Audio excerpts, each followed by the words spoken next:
Salam sepak bola, salam sehat, salam sejahtera, dan juga salam hormat saya kepada teman-teman netizen atau warganet yang merupakan pecinta, penggemar, dan juga penggila olahraga sepak bola, khususnya sepak bola Indonesia, karena di konten terbaru ini saya ingin memberikan analisa dari pertandingan tim nasional Indonesia lawan tim nasional Nepal di pertandingan terakhir babak kualifikasi Piala Asia yang berakhir untuk kemenangan tim nasional Indonesia dengan skor 7-0.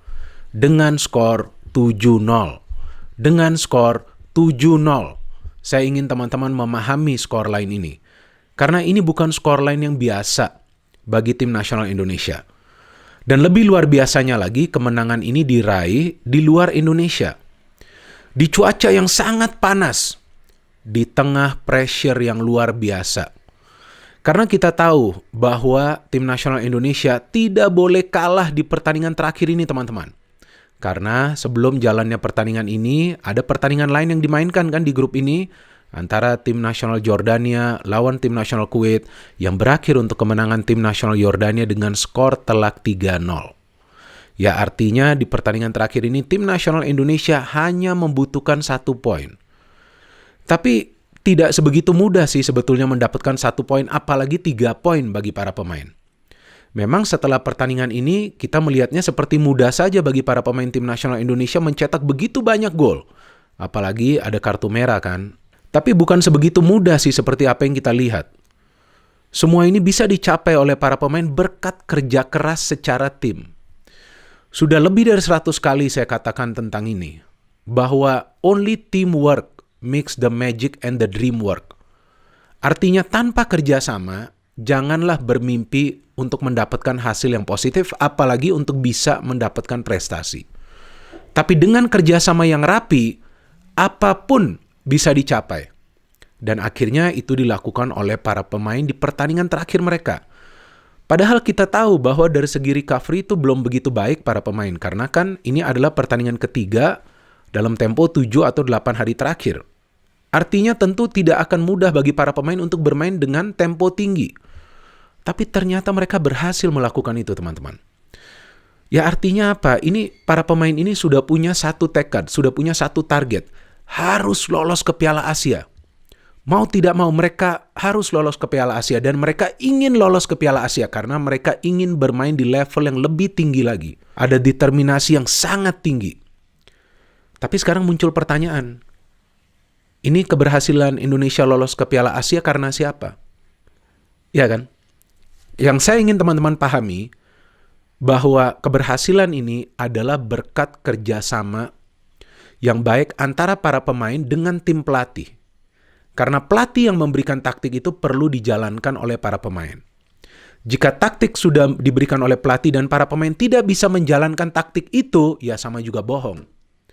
Tapi para pemain dari pertandingan pertama, ini yang saya perhatikan, mereka bermain secara taktis. Bisa menang lawan Kuwait setelah tertinggal. Lawan Yordania menurut saya not bad. Seperti yang saya katakan, yang kesulitannya hanya adalah kerjasama dalam urusan menciptakan peluang. Tapi dalam defending lumayan bagus. Pemain-pemain kita punya level energi yang luar biasa. Gak gampang juga bagi Yordania untuk menang di pertandingan tersebut. And then the final match di pertandingan ketiga meledak tim nasional kita. Ya, artinya ini kerja keras secara tim. Jadi bukan jasa perorangan. Bahkan Coach Shin Tae-yong pun pernah mengatakan, sebelumnya ketika timnas Indonesia menang lawan Kuwait, sebetulnya bisa saja dia mengambil kredit. Ini timnas menang karena saya nih. Tapi lihatlah contoh yang dia berikan. Langsung dia menyatakan tim nasional itu menang berkat kerja keras dari para pemain. So this credit goes to the players and the coaches. Jadi pemain dan pelatih wajar kita apresiasi.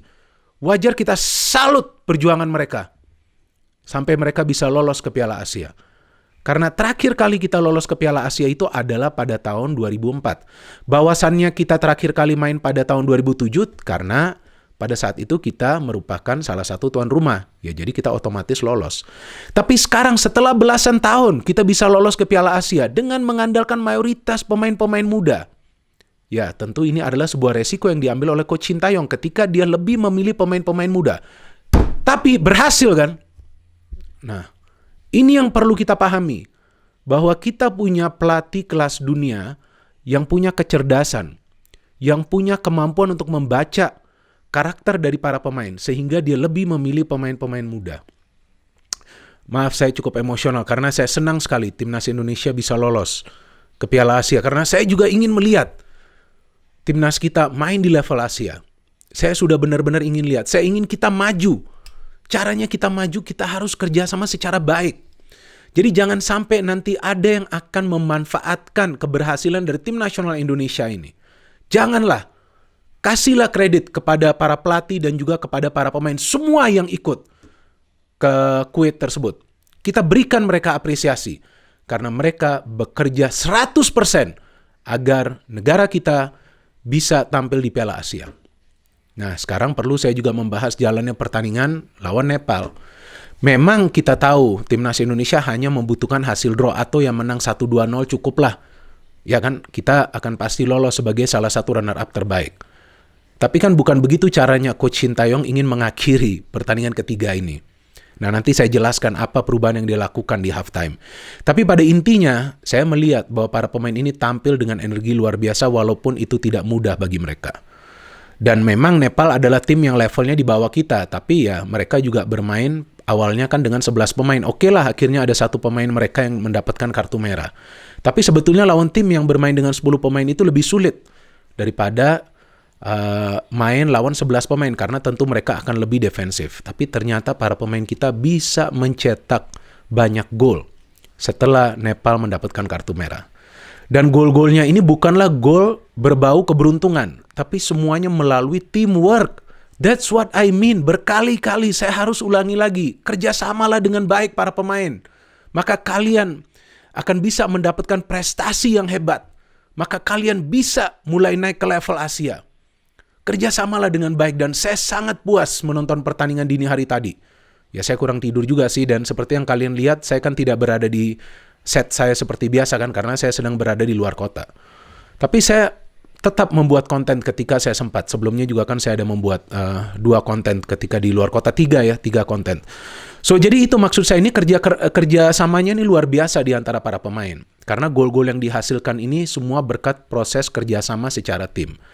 Asnawi Mangku Alam merupakan salah satu perubahan di line-up kan yang dilakukan oleh Coach Sintayong. Di 2 match awal dia tidak bermain dari awal karena dia tidak 100% fit. Saya agak bingung. Banyak yang memberikan kritikan kepada Asnawi Mangku Alam di media sosial dalam 2 pertandingan awal dia. Mengatakan bahwa Asnawi ini sudah berubah. Asnawi ini tidak seperti biasanya. Jangan mainkan Asnawi. Nah, saya agak bingung. Benar-benar saya bingung dengan kalian yang memberikan kritik tersebut. Karena sepertinya kalian nggak sadar bahwa dia itu belum 100% fit. Maka itu Coach Sintayong juga tidak memainkan dia dari awal. Memainkan dia sebagai pemain pengganti. Dan tampak dia masih belum bisa bermain seperti biasanya. Artinya dia ada masalah juga dengan match fitness dia. Ya jadi saya pikir hal-hal seperti itu janganlah langsung kita membuli pemain tersebut atau kita hujat pemain tersebut. Jangan. Saya selalu berkatakan kali-kali bahwa rubahlah mindset kalian. Mulailah mendukung secara positif. Kalaupun kita dukung, kecuali para pemain bermalas-malasan di atas lapangan. Para pemain ini kan fight semua di atas lapangan. Lihat dong bagaimana energi mereka di 3 pertandingan ini. Nah jadi Asnawi ini main juga merupakan salah satu faktor penting. Karena dia yang bisa memberikan umpan pertama kan. Kepada Dimas Derajat. What a goal, good goal dengan heading. Ini yang kita inginkan, striker kita sudah mulai bisa mencetak gol. Kemudian Asnawi juga yang melakukan pergerakan memberikan crossing. Ada dummy dari si Dimas, kemudian ada Witan yang bisa mencetak gol. Kemudian kita tahu memasuki babak kedua ini yang menarik. Marcelino Ferdinand dan Rafli dimainkan. Karena Coach Sintayong ingin perubahan di depan, yaitu ditarik keluarnya Dimas Derajat, Rafli main, kemudian Klok keluar kan, jadi dia mau lebih menyerang lah timnas Indonesia. Nah di sini saya sudah melihat Coach Sintayong ini ingin menang dengan cara yang spektakuler. Ingin tim nasional kita menyelesaikan perjuangan di kualifikasi Piala Asia secara spektakuler. Ketika Marcel masuk, ketika Rafli masuk, nih 2 pemain yang juga bisa ikut dalam proses membangun serangan dan mereka sangat kolektif permainannya. Akhirnya kita lihat timnas Indonesia bisa mencetak gol demi gol. Ya, ini juga terlihat atau membuktikan bahwa para pemain ini punya kemampuan yang luar biasa untuk bekerja sama. Witan kita tahu mencetak 2 gol di pertandingan ini. Kemudian ada Marcelino juga yang mencetak gol. Elkan Baggett, look at that goal by Elkan Baggett. Lihat umpan dari Witan Sulaiman. Dia gak egois, dia bisa memberikan umpan, ya kan? Sadil mencetak gol, lihat umpannya dari Rafli, begitu baik. Marcelino mencetak gol. Lihat umpannya yang diberikan oleh siapa itu? Oleh Rafli ya kepada Marcelino yang dia melakukan capping kemudian dia memberikan umpan. Nah disinilah sekarang kita sudah mulai melihat bentuk permainan dari tim nasional Indonesia yang mengandalkan teamwork. Inilah yang kita harapkan di pertandingan-pertandingan selanjutnya. Ya jadi kalau kita lihat juga di pertandingan ini ada 2 center back yang bisa mencetak gol. Fahrudin dari set piece, kemudian Elkan Baggett dari open play ya. Karena timnas Indonesia sudah menguasai jalannya pertandingan dan para pemain Nepal benar-benar hancur secara stamina. Mereka gak kuat menandingi para pemain kita. Ya artinya apa yang Coach Shin Tae-yong katakan di awal ketika dia melatih, bahwa fisik dan stamina para pemain itu harus kuat jika mereka ingin bermain di level Asia, terbukti di pertandingan ini. Karena mereka ngegas terus, pemain pengganti masuk pun sangat baik permainannya. Koko Ari masuk pun sangat bagus. Irfan Jaya yang biasanya kita tahu sering kehilangan bola, justru permainannya juga rapi di pertandingan ini. Oke, mungkin kalian berpikir lagi bahwa ini kan Nepal, tim yang jelek, tim yang gak bagus. Ya bukan seperti itu juga cara berpikir. Cara berpikir kita harus di-reverse, harus dibalikkan. Ya justru karena ini pertandingan terakhir bagi Nepal, mereka tidak ingin pulang secara memalukan. Maka itu mereka tentu memberikan fight juga, karena mereka sebetulnya juga sempat menciptakan beberapa peluang di awal, di babak pertama. Tapi ketika para pemain Indonesia itu mulai mengandalkan teamwork, tenaga, dan speed, disitulah mereka kewalahan. Jadi Witan mencetak 2 gol, Dimas Derajat mencetak 1 gol, Sadil mencetak gol, Farudin Arianto mencetak gol. Nah ini kan menunjukkan bahwa bukan hanya satu pemain yang bisa mencetak gol dari tim nasional Indonesia. Ada begitu banyak pemain yang bisa mencetak gol. Ada banyak pemain dari second line juga bisa mencetak gol. Nah inilah yang kita inginkan dari tim nasional Indonesia. Fighting spirit bagus, intelijensia mereka berjalan sebetulnya dalam 3 pertandingan terakhir. Dan kita lihat bagaimana mereka bisa menghancurkan Nepal dengan skor 7-0. Ini bukan skor yang biasa bagi tim nasional Indonesia, apalagi bermain di luar Indonesia. Tentu wajar jika kita mengapresiasi mereka. Seperti yang saya selalu katakan, kalau kita mau kritik itu wajar, ya kan? Tapi jangan kita hujat atau jangan kita hina para pemain karena mereka memberikan 100% di atas lapangan. Mereka selalu bekerja keras di atas lapangan. Dan kemenangan ini tentunya adalah berkat kerja keras dari para pemain dan tentu juru taktik Coach Shin Tae-yong yang memberikan taktik yang memang bisa dipahami oleh para pemain, dan perlahan-lahan tim ini mulai ada progres. Ya memang kita juga ingin prestasi ya, tapi saya pikir kita perlu sabar dulu ya. At least sekarang kita sudah masuk ke level Asia dan ya kita tunggu juga nih, apakah Coach Shin Tae-yong akan tetap lanjut menangani tim nasional senior atau enggak. Jangan sampai ada hal-hal yang aneh lagi setelah keberhasilan ini. Jangan sampai, please, saya minta tolong. Ya kan? Kepada kalian juga yang merupakan pemain ke-12, kita perlu memberikan dukungan 110% kepada Coach Shin Tae-yong dan juga kepada para pemain dari tim nasional Indonesia. Karena nanti di Piala Asia, kita juga tidak ingin menjadi pengembira. Kita ingin tim nasional kita juga memberikan fight kepada tim-tim yang lain. Maka itu penting, Coach Shin Tae-yong ini perlu lanjut di tim nasional senior. Perlu lanjut. Berkali-kali saya jelaskan bahwa inilah pelatih kelas dunia. Beberapa dari kalian juga tidak suka dengan pernyataan saya tersebut. Terbukti, dia bisa membawa kita ke level Asia. Padahal saya belum pernah ketemu Coach Shin Tae-yong. Ya, artinya saya memang nggak mengenal dia. Saya nggak pernah berkomunikasi juga dengan salah satu dari tim, salah satu pelatih dari tim nasional atau juga dengan para pemain. Tapi saya terus mendukung mereka.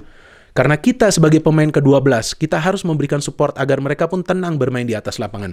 Jangan sedikit-sedikit kita hujat, jangan sedikit-sedikit kita pakai tagar di belakangnya ada out. Ayolah, kalian juga mulai belajarlah menjadi supporter yang lebih bijak lagi. Itu saya coba lakukan terus dari channel ini. Oke, sekarang kita sudah berhasil lolos ke Piala Asia.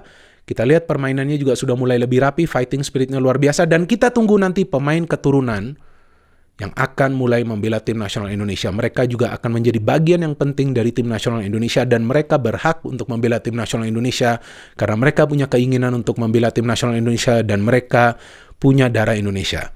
So biar masuk ke Piala Asia, kita bersyukur bahwa tim nasional kita sudah berhasil, tapi kita tetap low profile. Kita harapkan tim nasional kita bisa terus berkembang dan tentunya prestasi yang kita inginkan bisa nanti mereka raih. Terima kasih banyak kepada teman-teman yang telah mendengarkan analisa saya di konten terbaru ini, dan saya ingin menambahkan satu lagi slogan dalam penutupan saya. No hate, no politics, only football.